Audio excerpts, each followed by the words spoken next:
दोस्तों, बिहार में राजनीति गर्म है। कुर्सियों की लड़ाई शुरू हो चुकी है। जी हां दोस्तों, बिहार में चुनावी बिसात बीत चुकी है। सियासी गोटियां सज चुकी हैं और अब चाल चलने का वक्त है।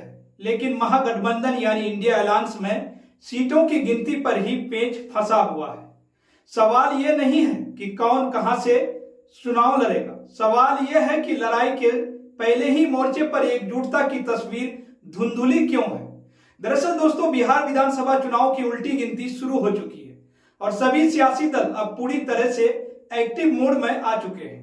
एक तरफ एनडीए की बैठकों और जनसभाओं का सिलसिला तेज हो चुका है, तो वहीं दूसरी ओर इंडिया गठबंधन के भीतर ही सीट बंटवारे को लेकर जबरदस्त घमासान मचा हुआ है। पटना से दिल्ली तक बैठकों का दौर जारी है, लेकिन सहमति अब तक अधूरी है। बात सिर्फ नंबर की नहीं है, बात उस भरोसे की है जो गठबंधन की नींव होती है।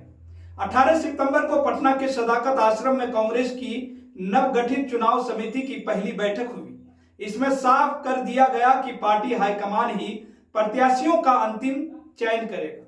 बैठक के बाद एक लिस्ट दिल्ली भेजी गई, जिसमें विधानसभा उम्मीदवारों के संभावित नाम शामिल बताए जा रहे हैं। अब दिल्ली में केंद्रीय चुनाव समिति उन नामों पर अंतिम मोहर लगाएगी। लेकिन इन सब के बीच असली खबर यह है दोस्तों कि कांग्रेस इस बार कम से कम 75 सीटों पर चुनाव लड़ना चाहती है, जबकि गठबंधन में इसके सहयोगी दलों को यह रास नहीं आ रहा है। 2020 के चुनाव में कांग्रेस ने 70 सीटों पर उम्मीदवार उतारे थे, लेकिन जीत सिर्फ 19 पर मिली थी। इसी के आधार पर राष्ट्रीय जनता दल और वाम दल समेत अन्य दल ये तर्क दे रहे हैं कि कांग्रेस को इस बार पिछली बार से भी कम सीटें दी जानी चाहिए, मगर कांग्रेस अपने रुख पर अड़ी हुई है। सूत्रों की अगर माने तो कांग्रेस ऐसी 27 सीटों की मांग कर रही है जिन्हें वह जिताऊ मानती है। यही नहीं, कई कांग्रेस नेता तो 80 सीटों तक लड़ने की इच्छा जाहिर कर चुके हैं। वहीं पप्पू यादव तो पार्टी को 100 सीटें दिलवाने की पैरवी कर रहे हैं। दोस्तों, 2020 विधानसभा चुनाव में महागठबंधन में सबसे बेहतर स्ट्राइक रेट वाम दलों का रहा। वाकपा माले ने भी 19 सीटों पर चुनाव लड़ा, जिसमें से 12 पर जीत हासिल की। सीपीआई ने 6 में से 2 सीटें जीती। माकपा सीपीआईएम ने 4 सीटों पर लड़ाई लड़ी और 2 पर फतेह हासिल की। अब वाम दलों की भी मांग है कि उन्हें कम से कम 40 सीटों पर मौका दिया जाए। वाम दल का कहना है कि जमीन पर उनकी पकड़ मजबूत हुई है और उन्होंने गठबंधन को मजबूत करने का काम किया है।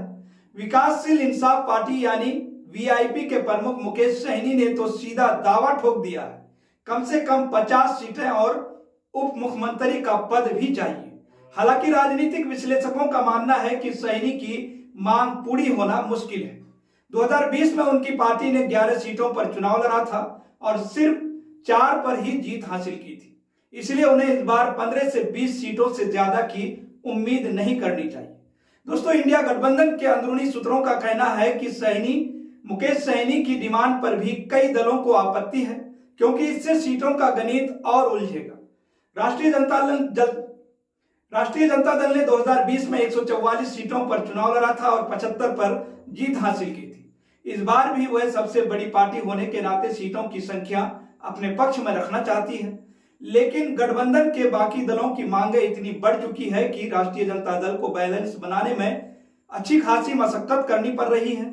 अब सबसे बड़ा सवाल यह है दोस्तों कि जब सीट बंटवारे को लेकर इतने मतभेद हैं, तो क्या इंडिया गठबंधन वाकई एकजुट होकर एनडीए को चुनौती दे पाएगा। राजनीतिक पंडितों का यहां तक कहना है कि यदि यह विवाद जल्द नहीं सुलझा तो गठबंधन के भीतर फूट पड़ना तय हो जाएगा। बिहार की जनता बदलाव चाहती है या फिर वही पुरानी अस्थिरता, यह फैसला तो चुनाव के नतीजे तय करेंगे। लेकिन अगर विपक्ष खुद अपने समीकरणों में उलझ गया तो जीत दूर की बात हो जाएगी। तो फिलहाल बिहार की राजनीति फिर गर्म है, कुर्सी की लड़ाई जोरों पर है, लेकिन कुर्सी तक पहुंचने के लिए पहले कुर्सियों का बंटवारा करना जरूरी है। और फिलहाल इसी बंटवारे ने इंडिया गठबंधन की नींद उड़ा दी है। फिलहाल इस खबर में इतना ही। देखते रहें के न्यूज़।